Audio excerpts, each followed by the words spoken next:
And I didn't. It's going to go. Hello. Sort my hair out. Get ready for. Oh, I don't know. Maybe I'll come a wee bit closer. I'm so scared of all this stuff. It's like bloody hell. There's too much stuff, isn't there, to like knock over, and water and yada yada. And my thing that's really. It's like right in front of my face. There's nothing I can do about it. Pop guard. My pop guard. They're quite handy though. Maybe if I were talking to it like that. Sorry guys, there's just a pop guard in the way. Okay, should we just do it? Yeah, let's go. I've got this thing. What's it called again? Oh, It's the from the. I know it's Stranger Things. Oh my God! How have I? It's a duck as well though, isn't it? I've got a John Wick bath duck. duck thing. And that's just an ogre or something. Anyway.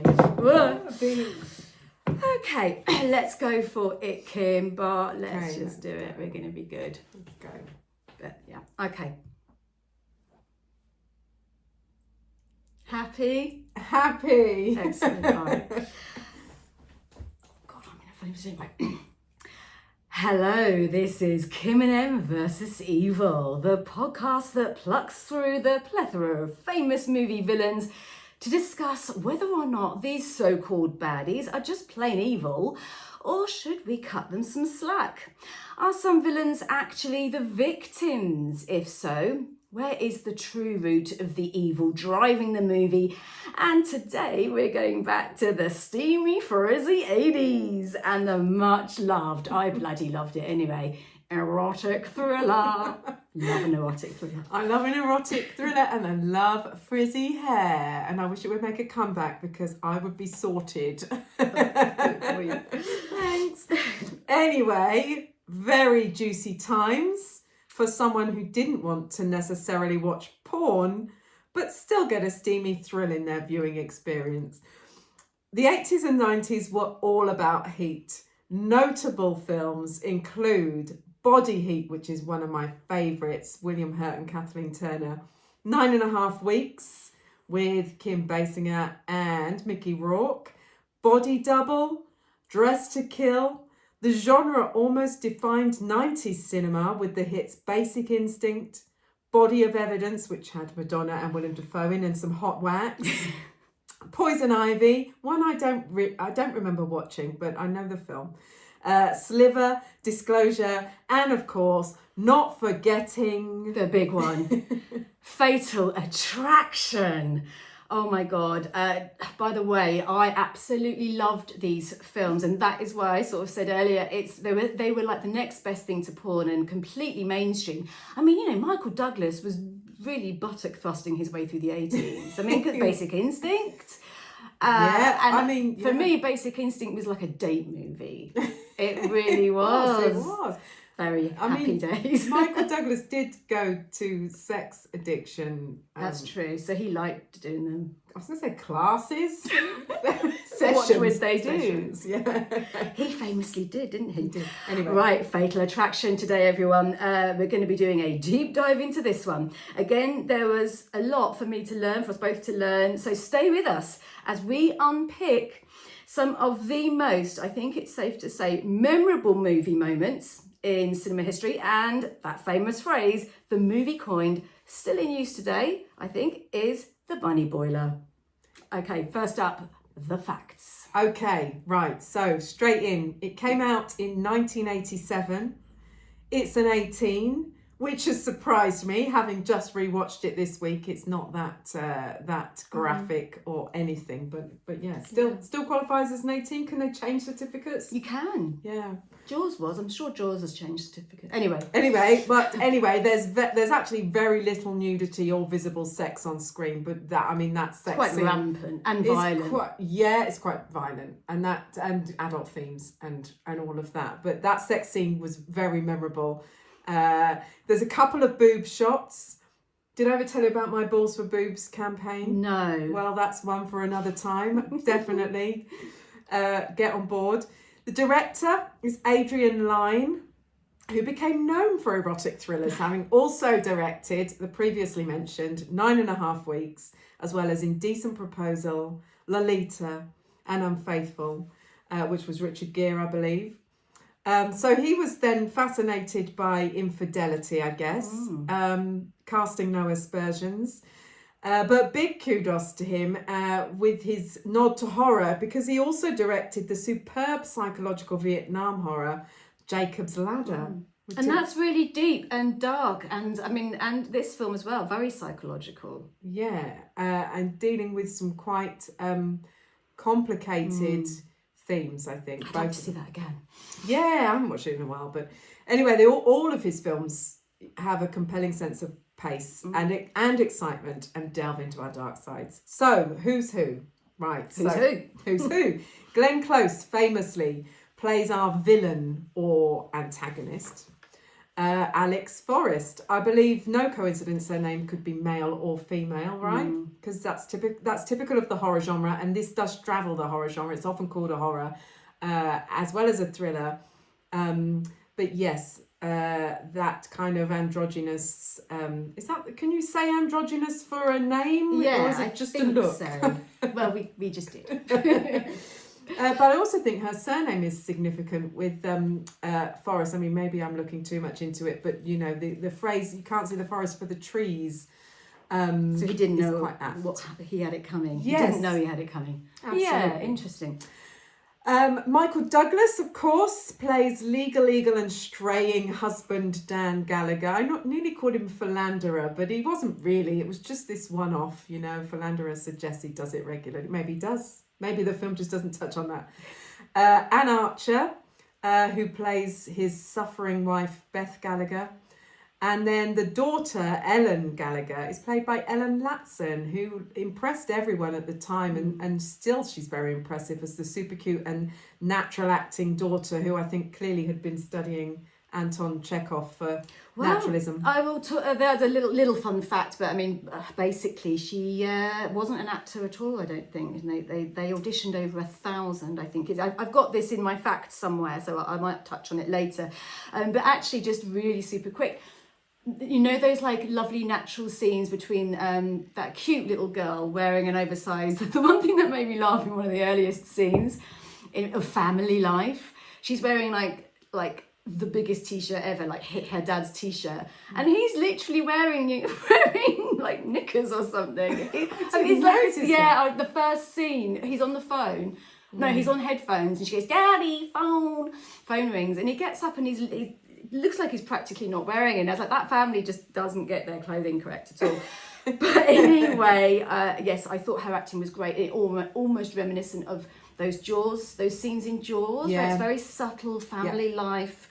Almost looked improvised. I don't know. Yeah, do you know what? I know this is an aside, but we might not come back to it, so I'm going to say it now. One of my favourite parts in the film is when they are having that dinner at home with their friends, Jimmy, the other lawyer, the family lawyer, and his wife. And the interplay between them is so good. You kind of almost can't hear what they say sometimes. I had the subtitles on, and I would have missed what they were saying. But the conversation was so natural and really important as well. Yeah, but not kind of, signposted. They're saying something about ball and chain, all these kind of ideas jokes. about, and they're joking about marriage, but it all feeds into the film and why he does what he does. And I think it also has that stark opposition to Alex's life, that solitary life, and then they've got this very jovial, warm, fuzzy friends everywhere, and what she's lacking. Anyway, okay, so going back to the film and when it came out, you probably know this anyway, but it was a massive success, being the second highest grossing film of 1987. The first one was ironically 3 Men and a Baby, which was more sort of gender role reversing, maybe. It was the highest grossing film of the year, and that's on a worldwide level. So people were clearly hungry for this delectably dangerous tale of lust and obsession. It was sexy times. The film was nominated for 6 Oscars, and for such a sort of kind of edgy film. I mean, mainstream, quite below the belt, literally, and it got 6 Oscars. nominated, including Best Actress for Glenn Close. She did lose out to Cher for Moonstruck. I can't remember Moonstruck, but yeah. No, but I love Cher, and I'm so glad that she won. But isn't it if a they comedy? could both have won. Yeah. Anyway, it was also up for Best Picture and Best Director, so critically went down really well. And as if we needed more justification to explore the villainy on this particular podcast of Alex Forrest, her terrifying performance was ranked number 7. This is 100 being not too villainous and 1 being very, including heroes as well, on the American Film Institute's 100 Heroes and Villains list. It's a documentary. You can catch it on YouTube if you like. The film was actually adapted from the short film Diversion, which I didn't know. I didn't know. Didn't know. Lots I didn't know actually. By an English screenwriter, James Dearder. And it was initially a lot more subtle, and it's in that version of the story. It wasn't about a kind of crazy woman, but in Dearden's words, it was a moral tale about a man who transgresses and pays the penalty. Does he though? But what we get in the film is far more villainous and dramatic, and I like the fact that it's villainous and dramatic, to be honest. But yeah, the script apparently was changed and rewritten to make Dan nicer and make her more angry, more tricky. So it kind of had a lot of versions apparently, and it had to reflect the current climate for lots of different reasons, really interesting reasons, which we will obviously explore. Well, as ever, just for context, I'm going to read you the IMDb synopsis. I mean, our synopses don't always come from IMDb, but this one is from IMDb. Here we go. A married man's one-night stand comes back to haunt him when that lover begins to stalk him and his family. That's the rather pedestrian description. Thanks, IMDb, though I'm not knocking it. But, for a bit more daily sport, in case we lost any listeners there. Some of the taglines read... So I love these. I always have done, because movie marketing taglines, I'm sure everyone knows this, they're there to sell the film, so they're the tagline that, you might see in a tabloid. So I think these are ridiculous, but okay. On the other side of drinks, dinner and a one-night stand lies a terrifying love story. Terrifying. I just think, what's the other side of drinks? It all goes wrong on the other side of drinks. Really quite dramatic. I don't know who wrote that. My God. Well, yeah, there's a terrifying love story, though. Is it a love story? I mean, it's very one-sided. Kind of, yeah, for her. It's very one-sided. Yeah. It is. Sorry, Alex Forrest. Here's another one. A look that led to an evening. A mistake he'll regret for the rest of his life. In caps, as I cut and paste that into our little scripty. So yeah, it's literally for the rest of his life. Dun, dun, dun, capitals, very angry. I don't think really mean it. He doesn't regret it for the rest of his life because it works out right in the end. Well, yeah, kind of. Yeah. I've got a one-night fling with no strings attached. That's what she said. That's what he believed. What? Who writes these? That's what she said, bitch. Well, she did. Did she say? She didn't. Did she? She did say. The only time she said no strings attached actually was when she invited him to the opera. Yeah. As a thank you for looking after me when I slit my wrists. Well, and she knows he's married straight away. We'll get into this, but when they meet at the party, don't they? Yeah. Where the wife is there, and she goes, "Is that your wife?" So she knows that he's married, and he said, "Yeah." And I think that's what I mean by them being sort of, they are reasonable people. They both do know, because they say we're adults. Yeah. Oh no, well she so said, I think initially she comes across as a little bit unreasonable because she's taking it quite far, and then he totally, you get from their first, when she first propositions him, it is totally, she's like, you're discreet, right? We're both adults. It is totally a suggestion for a one night stand. But the phrase no strings attached, I think, only comes, I mean, that's what she's implying, but it only comes when she offers him the tickets to Madame Butterfly. Anyway. Last one. That I've gone way off track because that was all to come later. But right, the last one. the last one. I hope I haven't lost the momentum for this one. One night stands can be murder. They can be, apparently. Firstly, I'm going to just jump in there. So I loved that. Okay, well done. One night stands can be murder. Firstly, though, I do think on a personal level, the film is brilliant. Still love it. It's exciting. It's pacey. I love how it stands today, even with the controversial changed ending. If you don't know about that, we're going to get into that big time, because for me, that changes the balance in a big way. And the reason they changed it is very critical to understanding the film.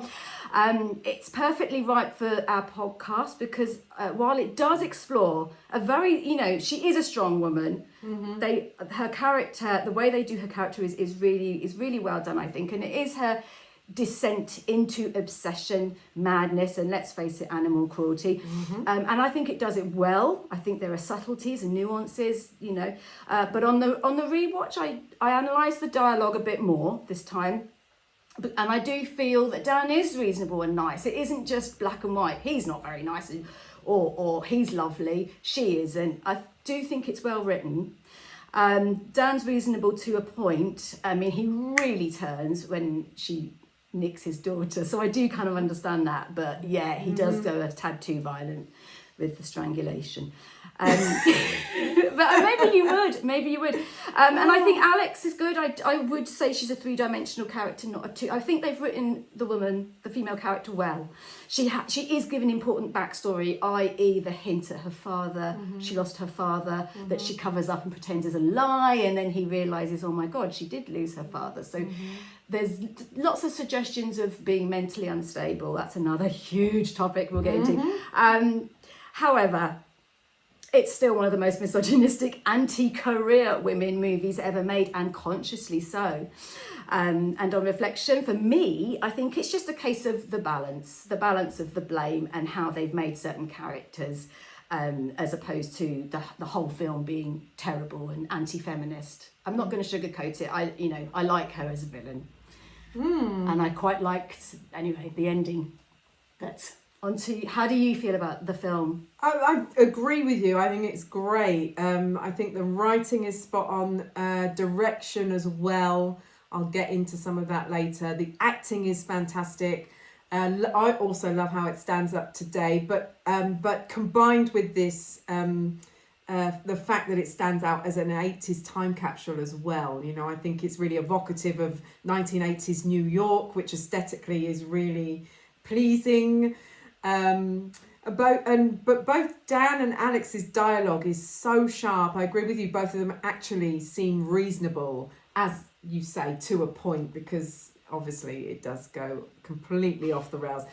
But it's totally convincing how she tightens her grip, and how he keeps thinking he can sweet talk or maneuver his way out of the shit show it's becoming, without kind of telling his wife anything. I remember watching it as a kid thinking, just tell your fucking wife. Just say there's this crazy woman that I've met through work who's obsessed with me, and just let her know that this is going. But of course he's not. He's just thinking, I can just handle this and make it go away. Nuances I didn't get as a kid. But anyway, I agree it's really misogynistic. The contrast between Anne Archer's Beth as the wife and Glenn Close's Alex is very marked, not only in their personalities and lifestyle, although Beth does get really ballsy by the end. Yeah. But also in appearance, because Alex is really harsh looking with her, I called it springy supernoodle. Her wild hair. Yeah. That was her decision. Was it? Yeah, that was Glenn Close wanted to do that with her hair. Yeah. Well, be a bit of a lioness. And of course she's blonde, and Beth is dark. She's got this black eyeliner as well, consistently throughout the film. She has a black and white wardrobe. It kind of swings between the two, and I think of that as showing the two kind of sides to her personality. Oh, yes. This side that seduces and that seems reasonable and cool and all of that in the white, and then Then there's like her when she's fragile and almost Yes. childlike in the white, and I almost thought Yes. Grecian tragedy, Yeah. because then there's the whole listening to Madame Butterfly, and so I almost saw her as this sort of to me tragic heroine. She is. Yeah. Well, I think we can see it through that lens. Can now. I mean, maybe they did then. But also, she's got these sharp shoulders. I keep thinking about that leather coat that she wore to his office. You know, when she offers him the Madame Butterfly tickets. I love her in that. Beth is soft with her fluffy brown hair and doe eyes and warm tones, and but I think it's really interesting what you say about balance, because I think that the scant information actually about Alex's backstory is an example of how the balance is tipped to make us side more readily with Dan. So although it's there's a hint of psychological motivation and depth, it's never really fully explored with Alex. It isn't. One of the things on a sort of practical level, though, is that it's a film, and that's why I'll get into this a little bit later. You know, you've got, let's say, 90 to 120 minutes to get all of this across. Yeah. I mean, they may even have had more of that and it just ended up on the cutting room floor. I'm not sure, but you're right. Yes, it would have been more great to dip into that more. I know when I say Close, I mean Glenn Close. I know Close wanted to explore that side of things more. Clearly, she was very disturbed. And going back to the design of the characters, oh God, Beth, whiter than white. White little knickers, white little bra, hanging out the laundry. I just, hangs. And the only other social life, apart from her husband's friends, are her parents. What a life. No, and I do like her, and she's a fantastic actress. In fact, I think she was nominated for Best Supporting Actor as well, actress. Okay. So, yeah, she's great, but it would have been nice just to see her a bit flawed. Yeah.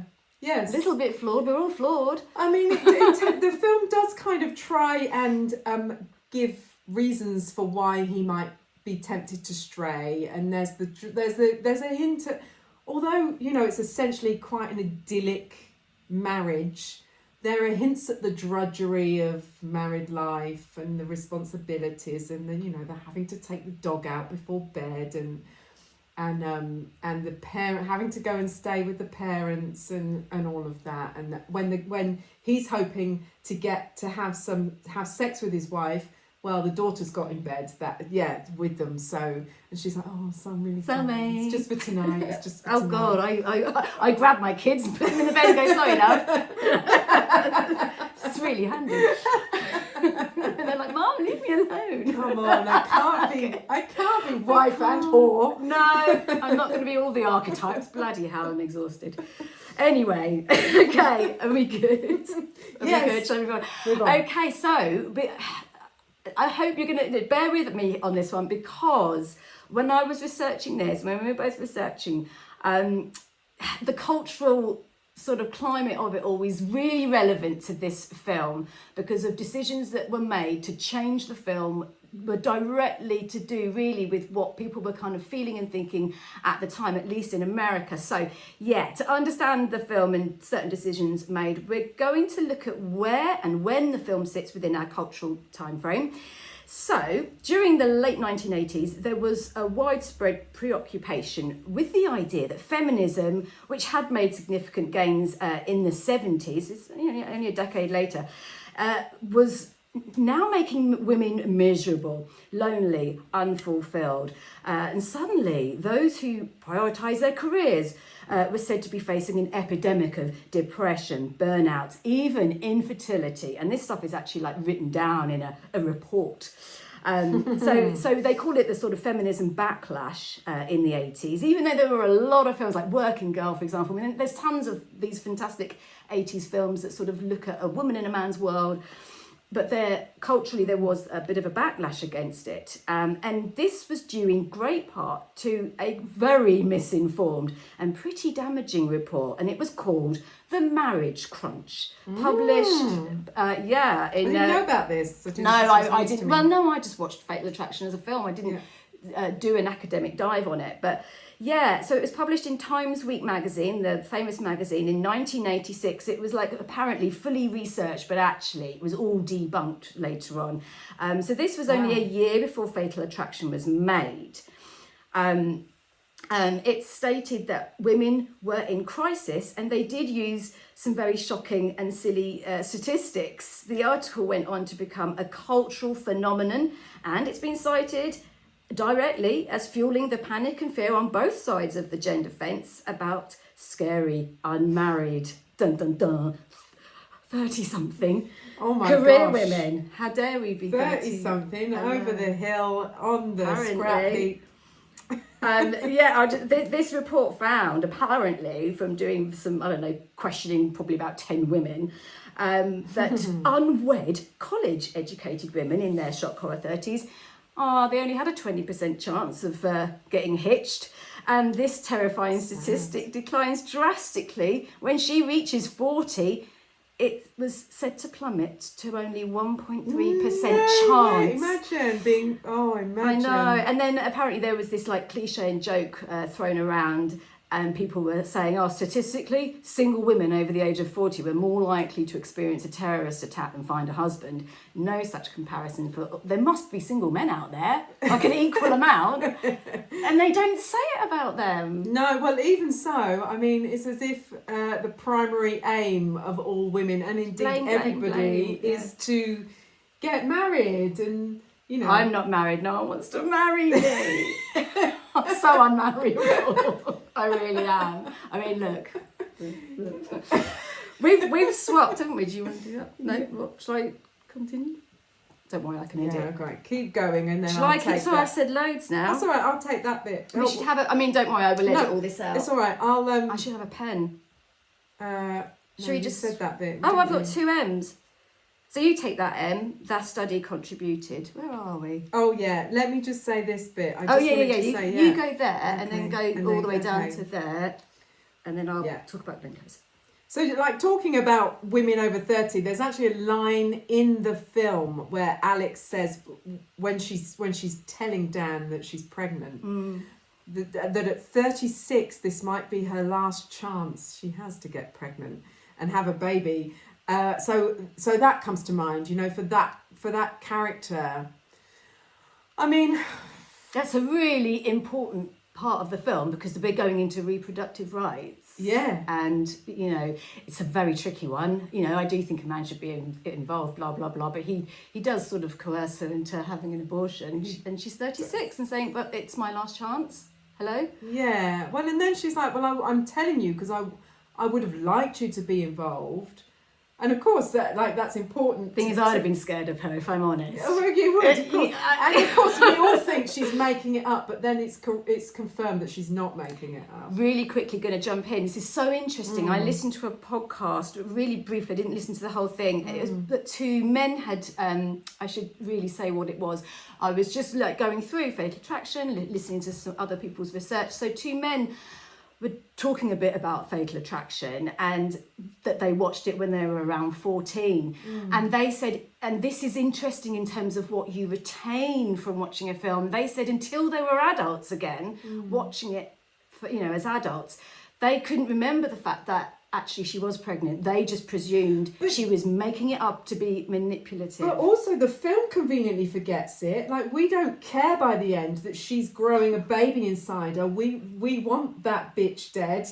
I've spoiled something we're going to talk about later. Right. But you know, the audience and Michael Douglas and her wife don't care that she's carrying a baby. I know I know the circumstances of that finale, and Alex is trying to kill the wife, but still, there's no mention of it again, is there? No, and it's a huge one. So anyway, but to go back to the study about marriage, the marriage crunch, it did contribute to the cultural anxiety around lonely, desperate and embittered single women. But having said that, this did give us Bridget Jones, Sex and the City, and of course the mother of all of these, Fatal Attraction, the film we're talking about today, with one executive of 20th Century Fox describing the film as the psychotic manifestation of the Newsweek marriage study. The link was made. So the cautionary tale is for both men and women here. For men, it's a warning: don't cheat on your wife or you'll lose your family and home. For women, It warns against the emptiness of life as a professional woman. All the clothes and trendy apartments in the world will not fill the void a baby and a man will. Yeah, I think that's like the crux of it all, and it's interesting because again on the rewatch, to me that really came out more was that loneliness, that side of it. I mean, I know it's clear in the film; it's not even that subtle. You know that that scene that really breaks my heart. They're cutting between two events on the same night. She's got these tickets for Madame Butterfly and she's at home. We start to realise she's a bit psychotic and disturbed here, sitting on her own, like mascara. She's clearly been crying, turning the light on and off like a robot, stare, with a sort of 1,000-year stare. And she's all alone. It's horrible. And it's cut against or cut to all those the four people, the lawyers and their wives, and they're out bowling, guffawing, and aren't we having a great time? How smug are we? Smug married couples, as Bridget Jones calls it. And I do like Bridget Jones, but same sort of problem, isn't it? That fear, can't be alone. It's really awful.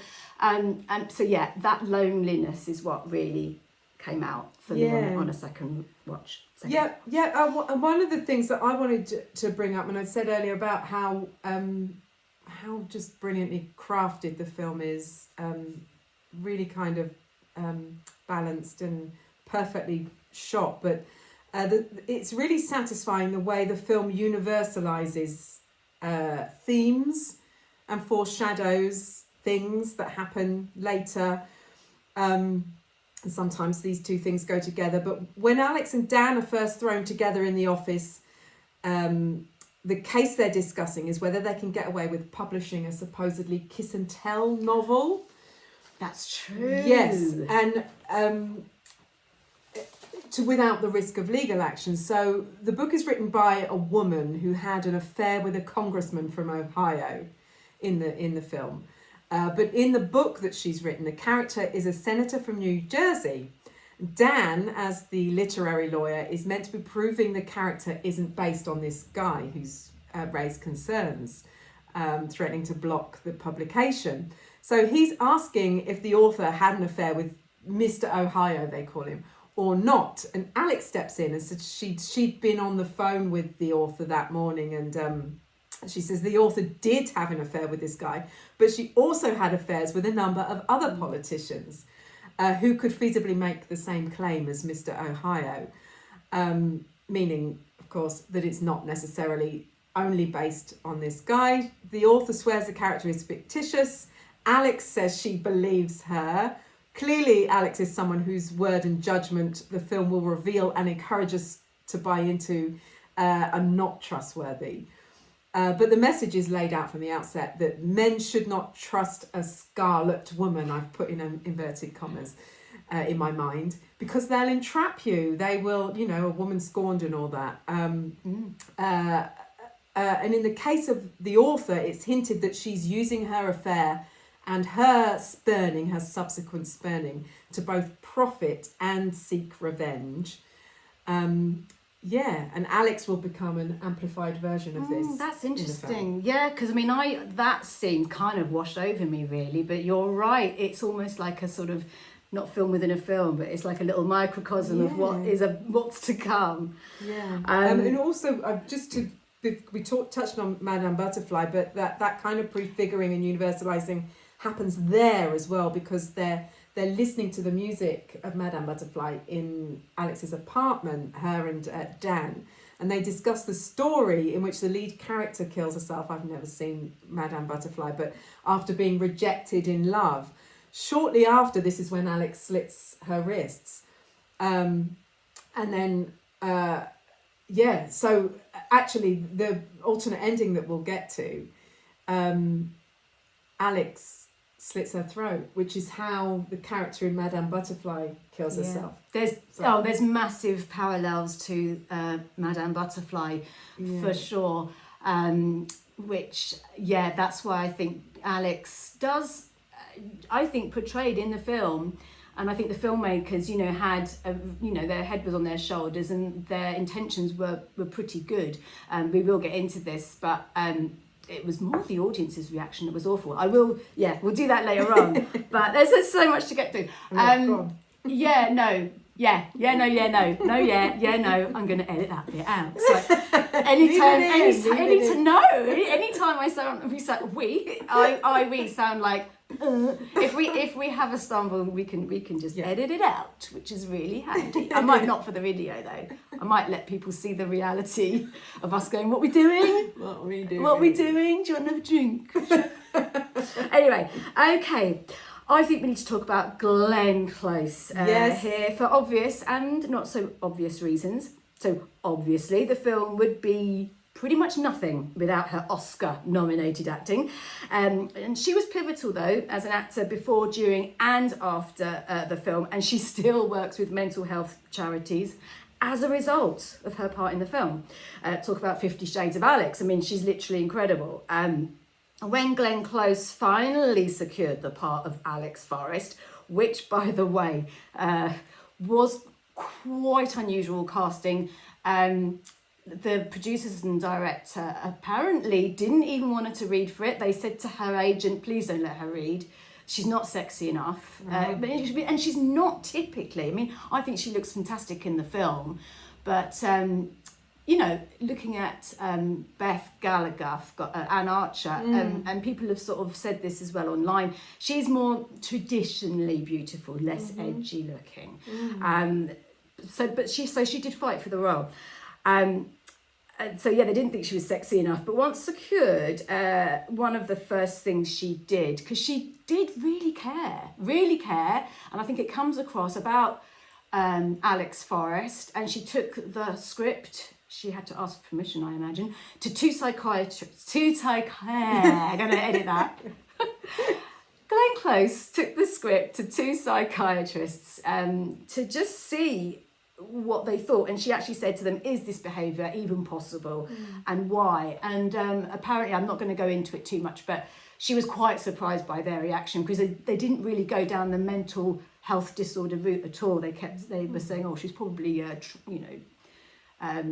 abused as a child and things like that. So wow, well, I mean, that can lead to mental disorder, I'm yes. sure, but I really love that I know serious actors have always done their research and developed their characters and understood them to a very deep level. But I love that she was interrogating the character like this, even then, and understanding herself, even if the film maybe doesn't draw it out, that there would have been a mental illness present. Well, it would help. Sorry, jumping in. That's all right. As an actor, it's going to. All right, jump in. As an actor, again, you don't think I'm bad. I'm the bad one. Let's be all bad. You are your own hero, and you've got to find the empathies and sympathies. And she desperately didn't want Alex Forrest to just be a crazy lady. She wanted to be seen in a sympathetic light, and again, this is where that balance comes. And I think her acting and her vulnerability does come across, even though she's obviously sticking to their script. It's the way she acts that. I mean, I empathise with her throughout most of it. There are times when she's clearly pretty bad. Yeah. But There are. Come on. You don't bore bunnies. But it's Michael Douglas that escalates it. You don't bore bunnies, but to attempted murder first, right? Anyway, but if this film was made now, Glenn Close said she would approach the film very differently. I don't know how, because she did kind of approach it with sympathy. She did try. Maybe it's more like. Producers and directors and people like that, they would have to acknowledge and depict it in a more explicit way, probably. But she's expressed a firm interest in reimagining the film for the modern day from Alex's perspective, which has actually now been explored in the shape of a series, which I haven't seen. Oh, I haven't. I'm going to though, because I like a bit of in the evening. We're missing I'm missing my fuzzy sex like they used to. 90s shows, yeah. But we'll come back to that. But if you do look at the film through today's lens, as we are, you can see, you know, that there's a hint about some kind of trauma and potential mental illness just through the hint of her, with her backstory and also in her behaviours, like when you mentioned about when she was switching the light on and off. Such a good scene. Yeah, and when she first slits her wrists, you know, that's kind of goes from 1 to 11, and you think, oh my God, no, obviously no sane person would and it is do this. It is manipulative to make someone stay out of guilt.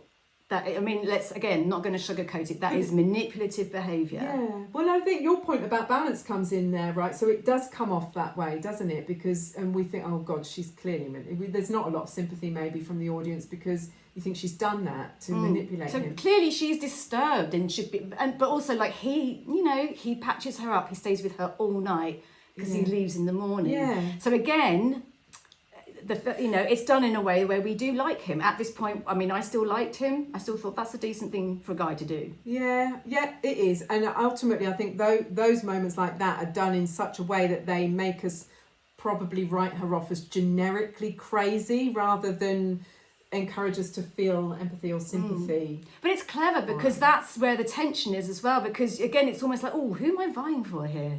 Yeah. Which is interesting. It isn't just, black and white, they're right, they're wrong, Yeah. I think, again, you're like, that's not a very cool thing to do, but he was really nice, but I feel sorry for her, but, Well, I do feel like the choice was made to minimise psychological depth on her part.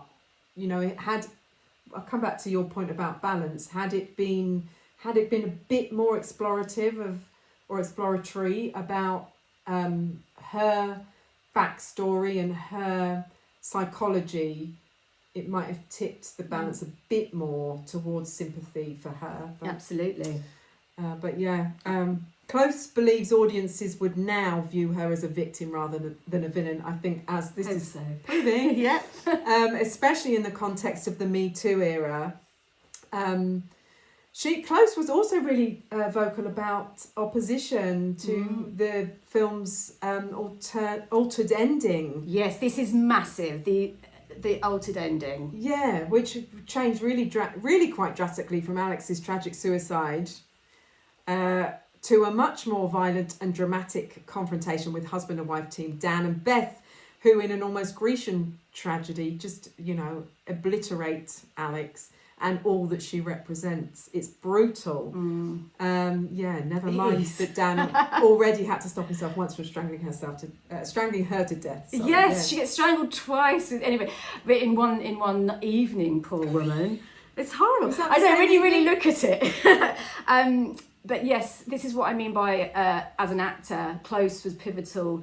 She wasn't just turning up and saying her lines. She vehemently opposed the ending. I mean, she fought tooth and nail. She was massively against it.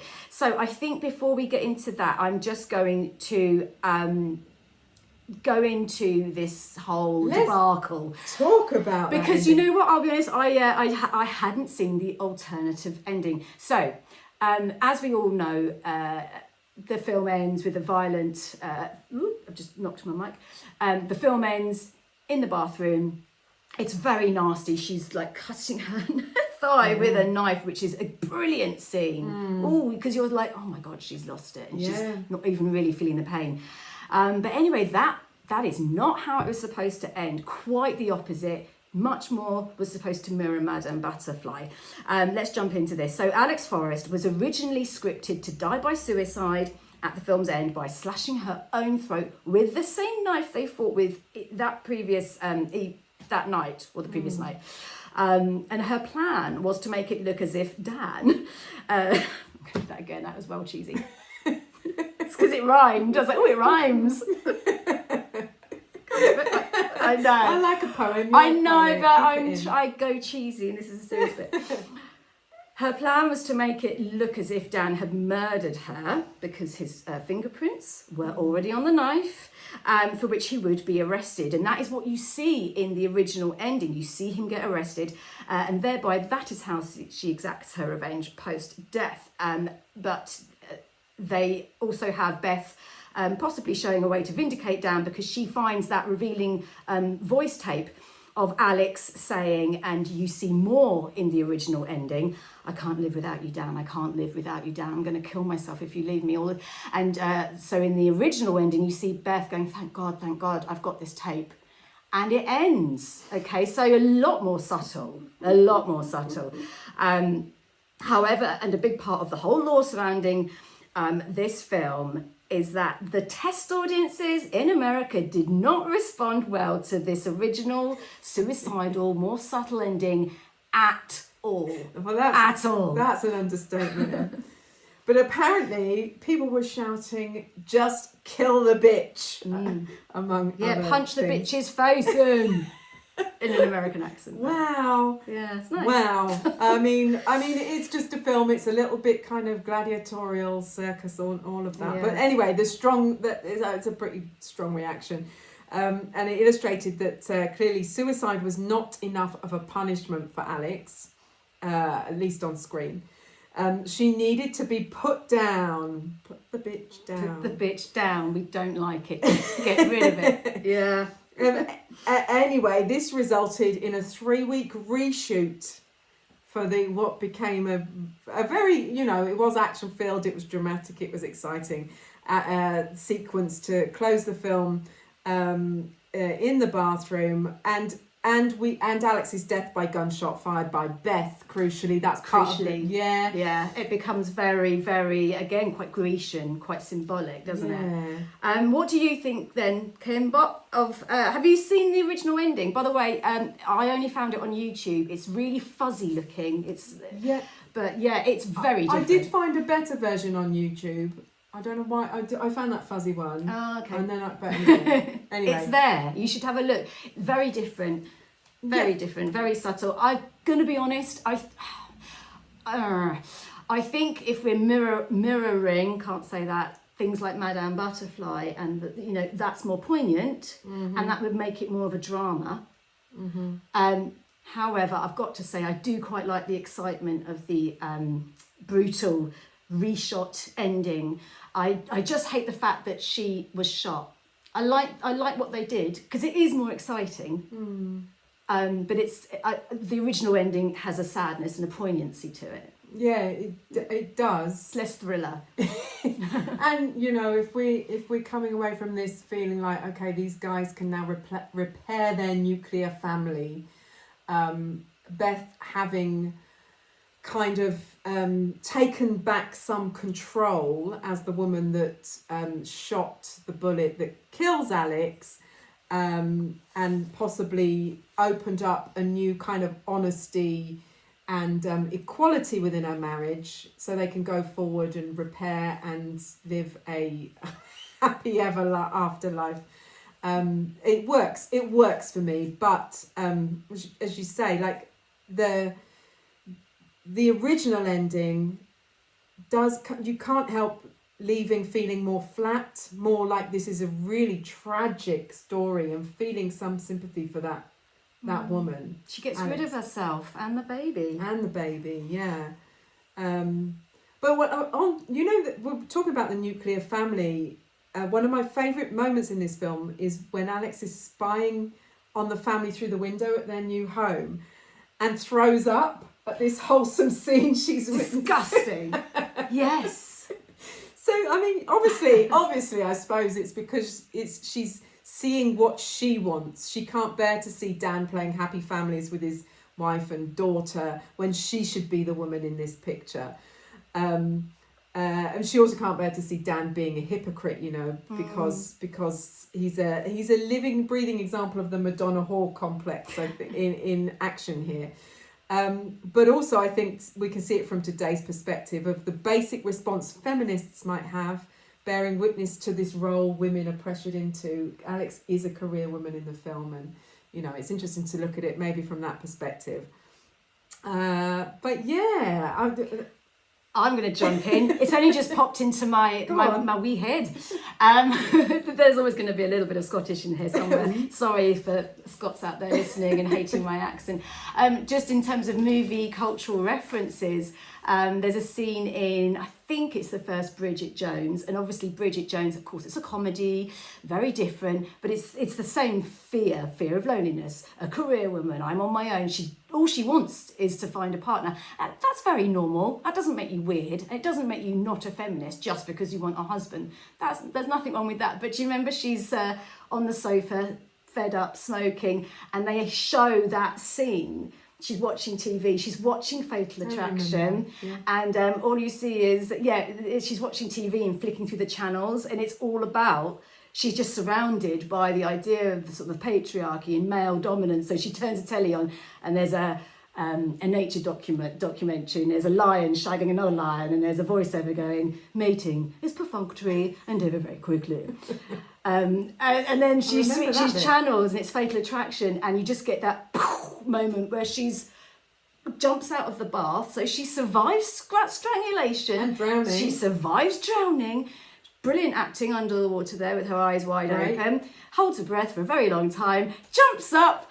Boom, dead. And that's so brutal and sudden. And that's the bit she sees in Bridget Jones as well. Bridget sees in Bridget Jones, and she's like, oh great. Yeah, that's what's to come. That's what I can't speak. Yeah. That's what's to come. Let's get into the final death scene. It is symbolic because she's ultimately, we're going to get all academic here. Kim loves this, but she is literally killed by her mirror image because Beth is having a ridiculously hot bath. Yes. Just why I said the steamy 80s. This is another thing in thrillers. It's another trope. A little message in, people always wipe a mirror and reveal someone. Yeah. Or they write a message in the mirror like, go away or stop doing that. Don't they? Or stop. Go away. Have you ever written a message in a steamy mirror? I have. It's normally, I love you. Go away. Fuck off. I'm having a shit. No, it shouldn't be steamy. I'd give it a few minutes if I were you. Oh. Anyway, sorry. So there's a steamy mirror, because there always is in a horror or a thriller. Beth wipes it and she sees the mirror image of Alex, her enemy.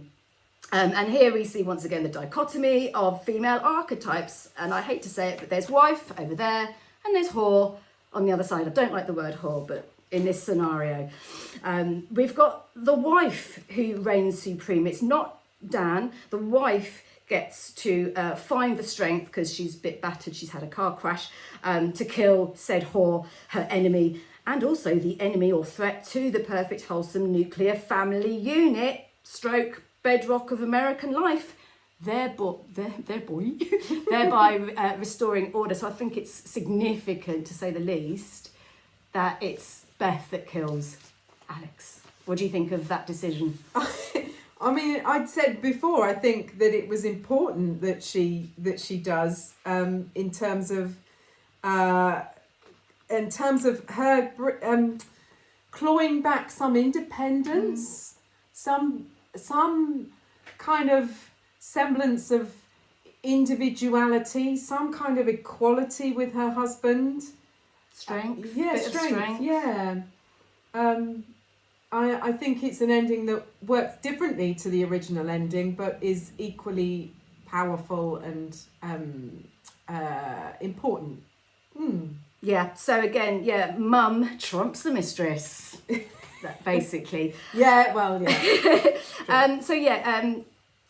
I'll edit that out. Do you want to go with that bit? I've lost where I am. Oh, I think I've already said that though. So, about Glenn Close saying she would self-destruct and commit suicide. I've said that. I've said she fought tooth and nail for the ending, didn't I? Yeah. Okay. Right. I'm gonna go. You didn't say that specifically, but where are word we? for word. Do you want to go from there then? Have you got that bit? Here. Where are we? Glenn Close was very anti this Yeah, new ending, okay, let's which go came as a from that. massive shock. We can cut to We've where we kind need of, to. yeah, I mean, Yeah. I've sort of mentioned it. Or do you want to just... Or I can go from there. Oh, I don't know. Um, That's true. That's apparently she also got psychiatrists to say yes. Oh, I don't know if that's important. let's just go from there. Okay, okay, I've got this. Going back to Glenn Close being, pivotal to the film. This is sort of after the film, that she thought the film had finished. It was a whole 6 months after they finished filming. Glenn Close, I'm going to just say Close, sorry. Close got the call that she had to reshoot the ending after audiences were massively against how it ended. They hated it, they wanted her dead. And she said she fought for 2 weeks. She said it was horrible because it felt like I was making a character I loved into a murdering psychopath. Quote, I was in a meeting with Michael, Stanley and Adrian. I was furious. I said to Michael, how would you feel if it were your character? He said, babe, I'm a whore. That's a quote. So Close continued, my friend William Hurt said, you fought your battle, now be a team player. So I shot it. Another name drop, my friend. I know, my friend Hurt. William Hurt. So I think that bit's kind of interesting. Close said she learned something valuable here. Quote again, it's what the Greeks do. There's order in a family, then some element creates chaos. Then order has to be restored. It's restored in tragedies through bloodshed. My blood was shed for order to be restored. It was cathartic for the audience. So she didn't want to do that ending, but she played ball effectively, which I think is professional, but she didn't like it. There's that fact. I don't know if that's interesting, but I don't know if you knew, but interestingly, the film was released in Japan with the original ending. that is weird and interesting. Yeah, it is weird. But if you're interested, well, you can find the original ending on YouTube, as we previously said. And on various re-releases of the film. Changes the tone and balance, I think you will agree, significantly. We mentioned this before, but we're going to just very quickly dip into it. So while Alex Forrest was turned more and more into a villain throughout the process of the film and the writing and the film and the editing and the different ending, so instead of being the victim back in the 80s, cut to 36 years later, ironically the same age, Alex Forrest gets pregnant. I wrote that out. I was like, oh, I don't think that was intentional. It was actually Paramount Pictures decided to revisit and reimagine the whole Fatal Attraction debacle in a TV miniseries of the same name, Fatal Attraction, starring Joshua Jackson as Dan and Lizzie Kaplan as Alex, the fatal couple.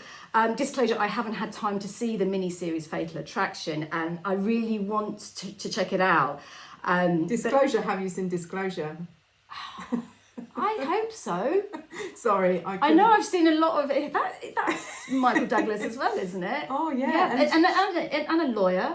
Is it Sharon Stone again as well? I don't know. They did a lot together, didn't they? Sorry if that's wrong. Sorry, I couldn't help but call out the fact that you said disclosure. Yeah, go on. No, but what they tried to do, right, was address exactly what we're discussing today. I haven't seen it, as I said, but they do go into backstory, and they have two timelines apparently, whereby you actually see the ramifications of the affair 18 years later. So you see toddler Ellen as a teenager. But so they tried to do that, and you know what? Even though it's good, the response has been a little bit lukewarm. I've got it here somewhere. I thought I did. The Guardian dismissed the TV series as not as sexy as the original and on its own terms, just as sexist. Because it was like, well, it's boring. They were like, it's boring. I don't care about Ellen as an 18-year-old. No. So they have tried to, make Dan more reasonable and Alex less villainous. And it wasn't as fun, which to me begs the question I'm going to ask you personally. So is it okay then just to enjoy this film for what it is? So Alex as a pure villain, because as I said, they have tried to readdress it. And some of the critics were like, yeah, well, that's boring. But, I mean, Can't win. I don't mind remakes at all. I think anything, I'm game for a remake of anything pretty much. I mean, obviously they're not always successful. And plays have multiple versions. I always say this, I'm like a stuck record, but and reimagining, so why not films? But it doesn't necessarily mean that it invalidates the original film. Now I think it's almost redundant, and I like erotic thrillers. Make a new erotic thriller. I understand why they want to hang it on to a tried and tested IP, because you've got a built-in audience. People sit up and take notice. You'll make money from it, most likely. I understand that, but looking at Fatal Attraction through a lens of how many years later are we? However many years later. 86, so nearly 40 years, isn't it? You automatically bring the sensibilities and ideas from today to the piece of art you're watching, and discussing it brings out all of those themes, and whether they were right or wrong, or how we look at things today, how you looked at things back then. I don't think you need to remake something in order to redress a balance for that reason. It's a tricky one. I mean, for me, Alex Forrest, victim or villain, for me, clearly, I mean, this sounds so boring on the fence answer, but she's both. Possibly more victim, though. If I'm allowed to do balance and seesaws here, I would say 30% villain or 40% villain, and maybe, because I don't know how else to do it, because again, it's a very clever film, it's not black and white. I'd say, 30 to 40% villainous and 60 to 70% victim. Can I do that? You can. What do you think? Do I think Alex is a villain? Well, she is, but she's a good villain. And again, these boys on the podcast, they said they were terrified of her as a character. Yeah, well, they found her frightening. I mean, it kind of goes back to the Freudian vagina dentata thing, right?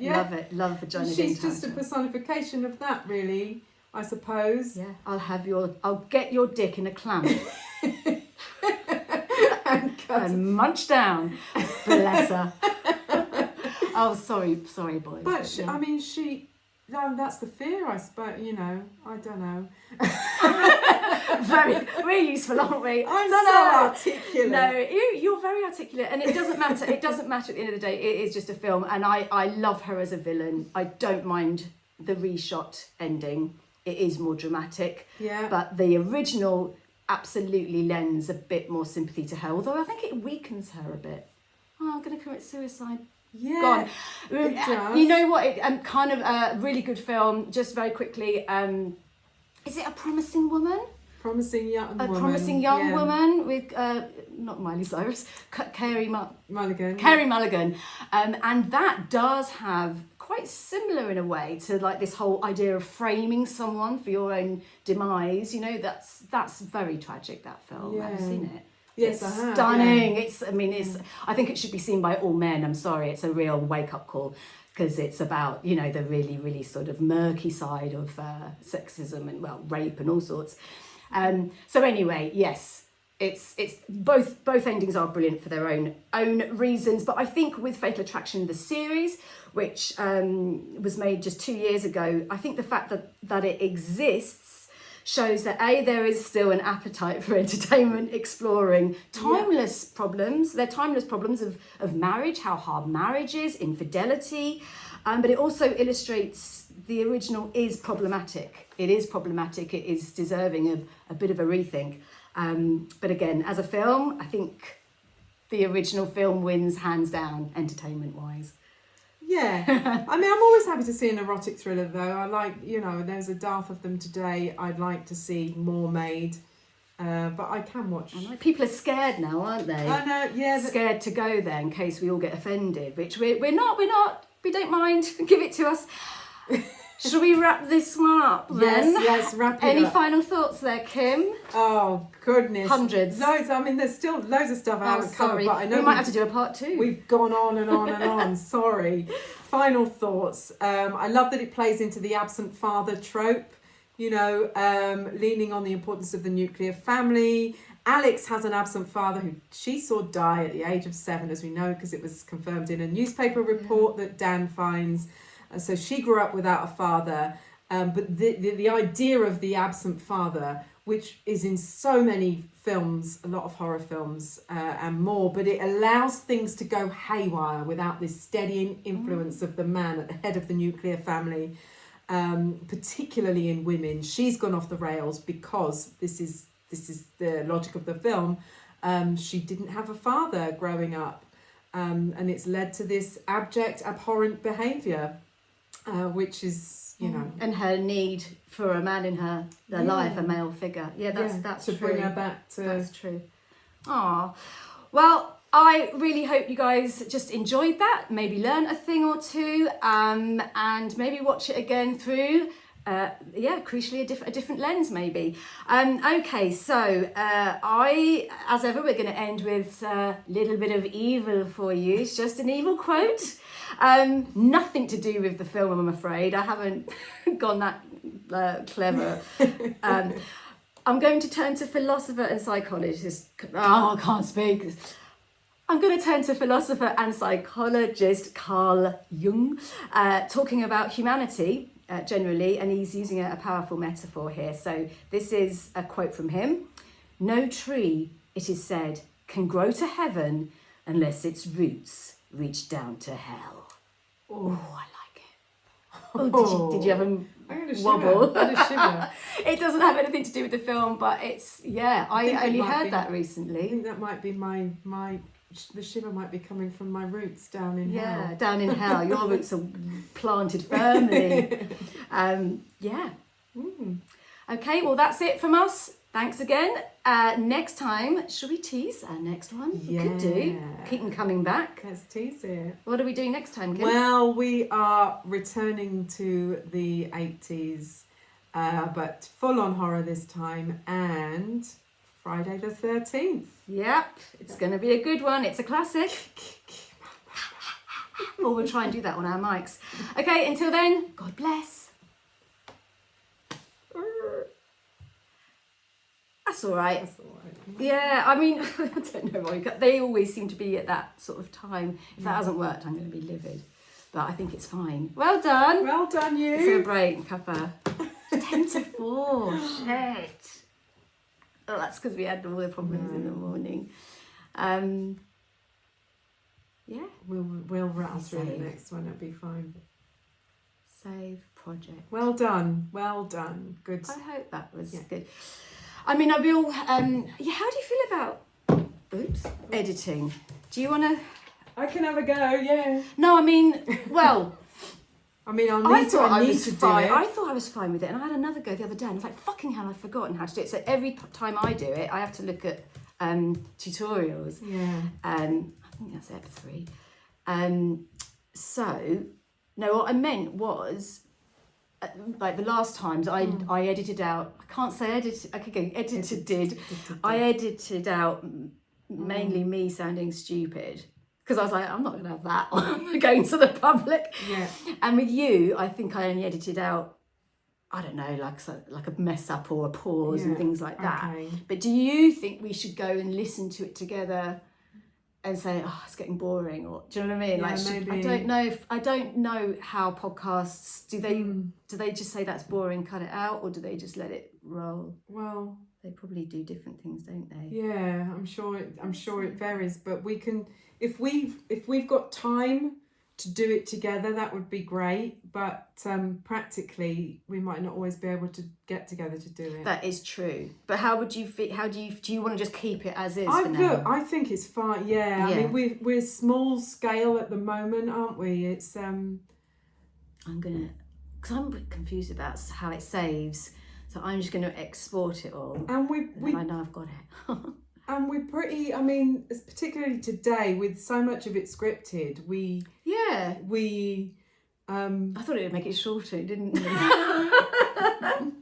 Maybe Friday, because I might be I've got stuff to say about it for sure. But it's like everything's interesting. I think, Fatal was harder, I think, because it was only because once I started looking into it, it's like, oh my God, I can't, how do I not mention this backlash that was going on? Because it was like, people were talking about the two things hand in hand, and we're not saying anything that hasn't been said before, to be honest, but... no, well, this will come when we come to do some of the more newer films, won't it? But I think we should do something modern. Maybe for the next... right, it's there. So even if we lose the saved version, I exported it, and all you need to do is you just drag that back in. Okay. So I save it twice, because I'm scared. I should probably put it on a hard drive as well, to be honest. Okie dokie. So I can select and delete, I think. Well, let's try and find a time to do it together, and then I'll have a better handle on how to do it as well. So I think maybe thinking about it now, just gonna make sure it's all there. Happy? Yeah. 1 minute. Happy. Excellent. God, I mean, for me, basically, Demogorgon. I couldn't think. No, it has got a name. It's really annoying. It's like, we do know our stuff, honestly. I know. You just go blank, don't you? I do. Well, a person does. Do you want a cup of tea, or we should have a little break? Let's have a little break. Yeah. I've still got wine and water, so. And a bit of fresh air. I could do with another wee. We're going to have a wee. You're going to have a wee. You're all right to carry on with the next one? Yeah, but my kids are going to ring the doorbell. I missed that. Oh, wow.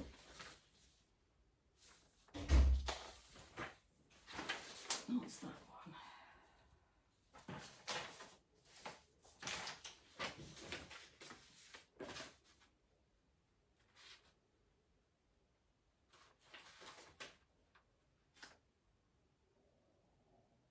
Oh, I missed that.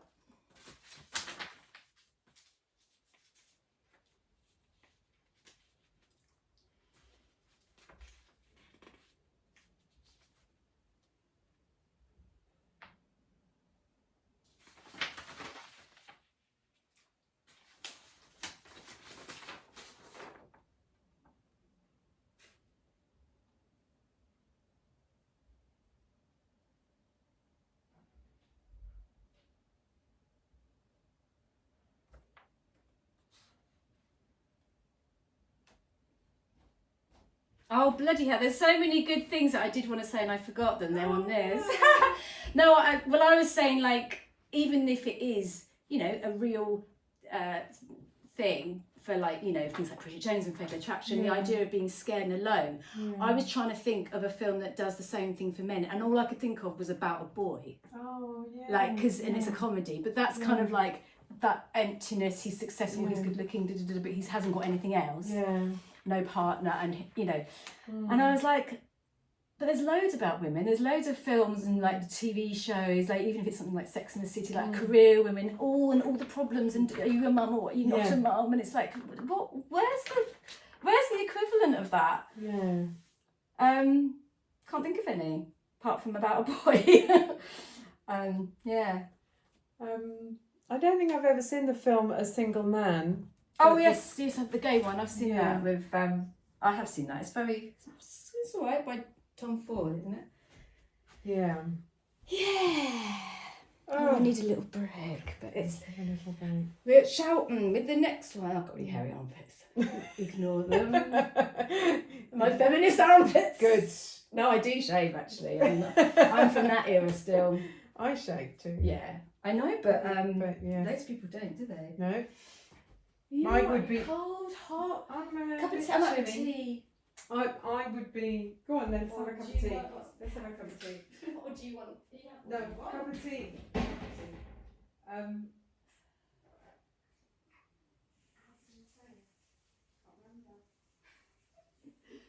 Oh, but your armpits are nice.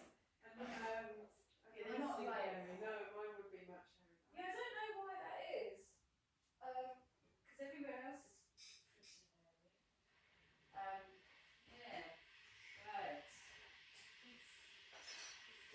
delete messages. Can I raise the kill? Oh, no, that's good. Are you going to bother changing? What's in? Oh yes, I've got a different. I don't know what's around. It's small. I've got a Friday the 13th picture. Oh, cool. Anything you think I'd have loads in. I've got a Carrie t-shirt. Which I might have worn already. Yeah, to get some naked stuff into us. Yes. Well, the Carrie one's good. I mean, I get them sometimes. I sometimes buy them myself, or I have done in the past, or I've got them presents. And it buys me a lot of movie t-shirts. So. Yeah, handy. I don't know actually. I think actually. Oh, need to just do loads of stuff. I've got so we're trying to get money. Well, we are getting money in this car accident. Because it was fine, but someone ploughed into us completely, like their fault. It was all on camera kind of thing. This old man had a heart attack, a wheel or something, a heart something. Yeah. Yeah, he was like 80, drunk, and it's pretty. We were like spinning out, things in the car, screaming. It was Jesus. And so yeah, we were in this. It's honestly, it takes so long now getting it all. That's when you said that the car was broken, but no, I didn't know that it was an accident. It's still going on, and I mean, I just keep having to sign things, and I'm like trying to get a little bit of money at Judiciary for lost earnings. I'm making some up, but not much. I'm too scared to make loads up. I'm quite honest. But I said, I want like £300-400 maybe, because I did work Sundays. Yeah. They're like, well, how do you prove it? And I was like, so then I had to try and find ways to prove losing money as a massage therapist. And I was like, so then I had to like get average incomes of what I should roughly have and email it all over along with my sum up. Sure. Yeah, it's like doing a tax return or something. And they're like, and then you want my last tax return. So I had an accident years ago.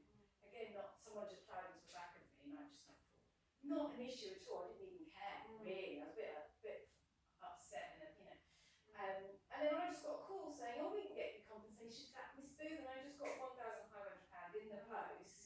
Got in the post, just really easily, no questions asked. Apart from they said, "Did you have to take any meds?" And I was like, "A bit of paracetamol," and that was it. I didn't even have a doctor assess me or anything. And with it now, they don't do that at all. It's like 6 weeks physio, it takes months to get your money.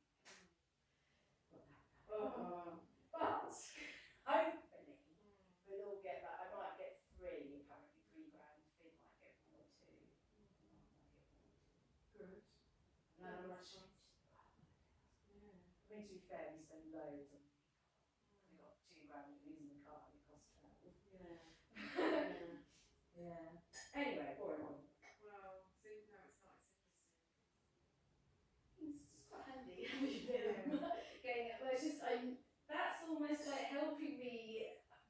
I'm trying to take a bit of a step back from massage. I really enjoy it, and that's partly why I want this to work. I want some passive income. I just want to own a bit of content. Because I'm like, I don't know if I can do physical hard job till I'm 65 or more. Although I don't know if I can podcast till I'm 65 either, I will be like listening by then. Probably won't exist in 20 years. You're going to want to listen to us when Exactly! Yeah! Do you think of finding a person? What could we do for a new film then? Is there anything coming up? I mean, it'd be good if it was, what should I say, something that the public are like excited about. I know. This is the thing. The screenings these days tend to be week of release. So to get a screening in advance, I mean, it might be different with something that's coming out on Shudder or something, but it's not as high profile as. Yeah, so what I mean is like if our podcast did go when and see. they're out in the cinemas and you catch all the people. I don't know. I did go and see a screening of the Black Phone 2 a few weeks ago, 2 weeks before release. So in theory, we could do that together and Just quickly get one out. Yeah. Yeah, I mean, even if it was a week or so, or 2 weeks after it was released, it would still be kind of fresh. People might watch it and then think, oh, that was interesting. Yeah. Because you would want to avoid, because we would be talking spoilers anyway, wouldn't we? You have to. Yes. You have to leave a bit of time to post spoiler content. Really. Well, maybe we'll just do something that's sort of current-ish, because at the moment everything's old. Yeah. Yeah, I mean, well, we can definitely do that. So if we were to pick a film just for the sake of argument, the Black Phone 2, and do that, it would be current-ish. Or even, something like Hereditary. Yeah. We could do one that's more contemporary, and then we'll try when we're maybe up and running. Yeah. Go to a screen or get a screener if we can and watch it together. Come and watch things that I'll show you if we have time. It's really big. It's like it's good sound. Poor Betty. She watched. Poor Betty. Well, we watched Friday the 13th last night. Yeah. I fell asleep. I was feeling so energetic. Yeah, I fell asleep. So I had to watch it again this morning. Well, the last half hour. Yeah, okay, Daddy. I will, son. I will, Jason. Yeah, I do like it. So is it in here you've got the screen? Yeah, so it's just that. So it fills that. Yeah. And that's the sound bar. That's really loud. Yeah. And we just chill out there. And God. You look so lovely. Stop it. No, these are my kids' I socks. like them. I like your socks. Oh, look. My son. What is this? They're so my kids, aren't they? I know it looks a bit weird. That Finn was trying to cosplay as the alien. Oh my god. I know. I see it now. Yeah, I know. It looks like a fish. It's a bit cone-like. Yeah. But he. Oh, bless him. Yeah. That's really cool. Did you make it? Yeah, he does all of it. So good. He puts it on my thing. God, it's going to be so uncomfortable. Oh, so good though. Yeah, he's not doing it now, but he got into such a. He burnt his legs so badly making that though, like hospital burn. No way. What? Yes, How? glue gun. Oh god. God, now I felt like such a bad mum. I had to rush into the conquest, screaming. He was screaming. Oh, it was horrible. Oh my It was the glue gun. The glue just fell on his leg and stuck to it. Oops. Has it left a scar? No, it's all right now. It's just if he has a tan, you can sort of see. But no, not really. It healed really well. That's really good. Look, that's fins, all fins. It moves with. He loves all this. They love Halloween. So I think. Does it move? Does that move? A little bit, yeah, a little bit. Yes, it does. It does. We could do one with it. Yeah, I don't know. I bought my brother once an Admiral Akbar mask that's latex. Yeah. Didn't they? I think that sounded good. Well done, Roy. Oh, we should have your Well done. tea in that. I should have got my wine in it. Actually, I'm going to do a quick wee Okay. and a change. Yeah. Do you want anything else? Do you want some crisps? Yeah, let's have some crisps. Like a snacker? Yeah. Well, I don't know what it's about, but actually, I really need to go Change. shopping. Well, if you've got some, then that would be lovely. If not, it's not a problem. I am not demanding.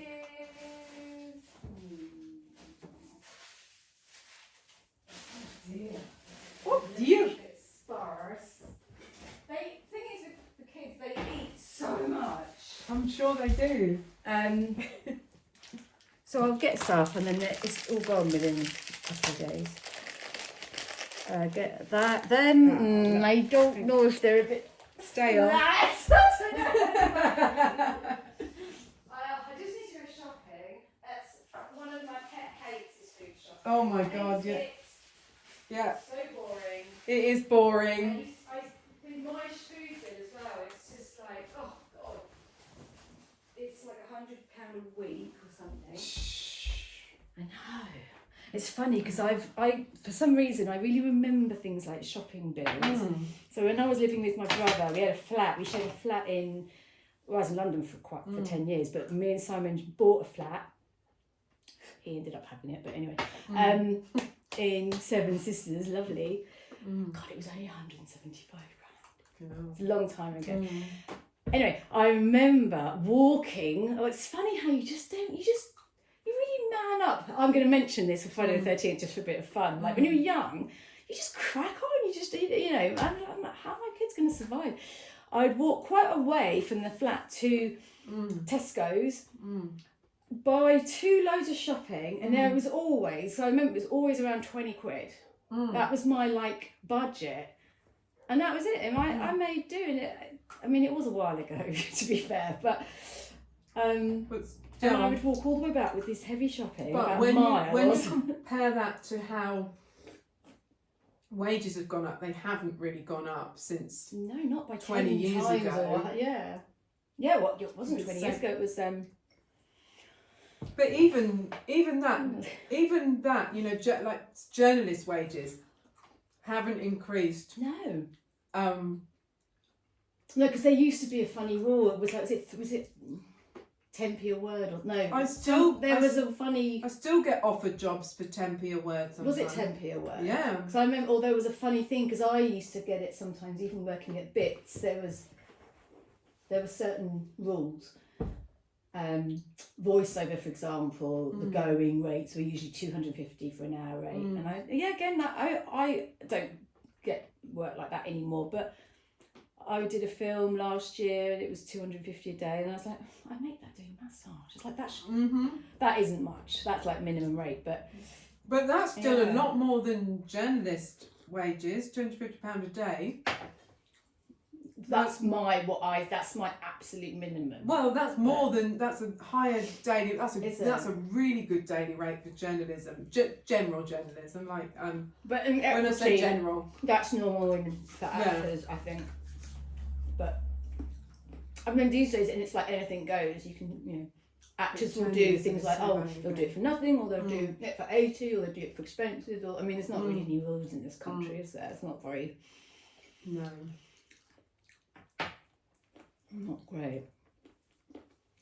I play a bit of a villain in this film that you shot last year. It's there's not even any dialogue, but I play a pervy, murdering, sort of peeping man. I need to watch some more of your back catalogue. I was telling someone it's all quite silly. Well, maybe it is, but still. I was telling someone the other day about your film Selkie, but I haven't seen that. That's just a short. That's like 10 minutes. You wrote that, didn't you? Kind of. My brother sort of it was my idea because I liked the myth, and then he turned it into an actual script. I don't know how to do the proper. Interior, exterior. Yeah. It was fun doing it, but even that was hard work. It took about a year. I mean, because we were working and doing, other things. And it was Kickstarter, so even when it came out, there was loads to do with giving people back their rewards and stuff. Yeah, it's too much work. Everyone was like, you can do another film? No. But no money again. Yeah. I don't know. No, it was good experience. Yeah. Yeah. Do you have any ambitions to do anything, or do you just want to do more right? Or you want to? Yeah, I suppose my biggest ambition is to get my 3rd book written and published. I mean, gosh, that's. It's commissioned, but they didn't give me any deadlines. I didn't take an advance. We haven't discussed money for this book yet, but that's really cool. Yeah, but I guess is it hard because of Dark Circles? Yeah. Yes. Yeah. Because you've got to have that head on. That's what I always try and say to Mark. I would get more free time. away from the shop to be able to do it. And, you know, talking to Adam before we set the shop up, he said you'd be able to take whatever time you needed to do, but that's not how it's worked out. You have to hire someone, wouldn't you? We would, and you could do that. we could do that. We could. We're at a point now where we could. She'll work for hardly anything. She'd love it. Actually, it's not going to help you at all because you need someone full time. Well, not necessarily. We could get someone, you know, a couple of days a week or something. Yeah, we ended up having to do that when we had a little trailer, little food trailer. Did you? Yeah, it's still there. It's called the Bathing Hut Cafe. I think I might have told you this before. Oh, yeah. Right in West St Leonard. Yeah. Well, we built it, me and... I didn't know that. I know it's really such a diversion for me and Mark. See, we had no idea about catering, not one. I just, yeah. It's another story because it's a long one, but would be when I was pregnant, and then we had it till Finn was about 1 or 2, and gave it up because it was hard. It was not just it was hard work; it just wasn't right, and it wasn't profitable enough, and it was outdoors. It was very weather pendant, and yada. And this was before Goat Ledge, and then Goat Ledge came along, but that was after us, Goat Ledge. And it just wasn't enjoyable enough for Mark, and he wasn't making anywhere near what he'd make doing sound engineer. So we left it. But as I was saying, he had to hire people. It just got too much. And then when you hire people, it's a dip out of your income. So that's what we found. And we said, if we could just do it between us two, it'd probably be okay. But now that we're paying wages and doing everything, we like just cash here and there. Like we never did anything properly. Yeah. It was all like, you know, cash in hand. Yeah. Yeah. It's ages ago now. I'm gonna get changed. Okay. And then put my Friday the 13th hat on. I might just phone the kids as well and say, because they ring the doorbell, so. Okay. Let's just go back and edit it out.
charging my phone. Oh. That's going to be so long. No